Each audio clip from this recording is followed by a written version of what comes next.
নবীন পাঞ্জাবি ফ্যাশনের আমাদের প্রিয় ভাই হাফেজ নবীন যখন একথা বলেন, আমার সন্তানকে এতিম করতে চাই না, আমি সেই অভিজ্ঞ সংবিধান বিশেষজ্ঞ স্বরাষ্ট্রমন্ত্রীকে এখন বাংলাদেশের মানুষ খুঁজতেছে।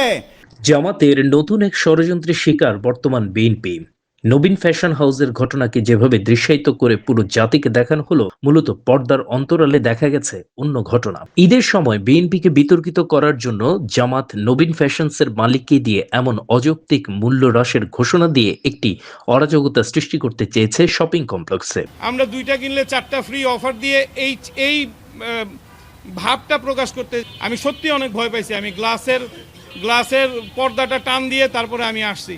এত ভয় নিয়ে আমি ব্যবসা কেন করতে যাব এই দেশে?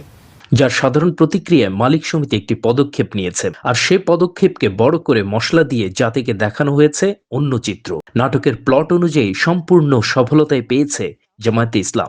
এইখানে যারা আছেন তারা আমাদের প্রাইম মিনিস্টারের বন্ধু এরকম পরিচয় দেন, অথচ প্রকৃত ঘটনা কি সেটির ব্যাখ্যা মালিক সমিতির পক্ষ থেকে দেয়া হলো হুজুগে বাঙালি সেই ব্যাখ্যা আমলে ডানিয়ে নিচ্ছে জামাতের ষড়যন্ত্রমূলক ব্যাখ্যাকে। মূলত ঘটনাটা হলো, উনি প্রায় 3 বছর যাবত এখানে এই বিজনেসটা পরিচালনা করে আসছেন। আর 3 বছরের মধ্যে আজও অবধি এই ধরনের কোনো ঘটনা ঘটেনি। প্রায় 200-র উপরে মোটর সাইকেল এসে জড়ো হয়, অসংখ্য ক্রেতা জড়ো হয়।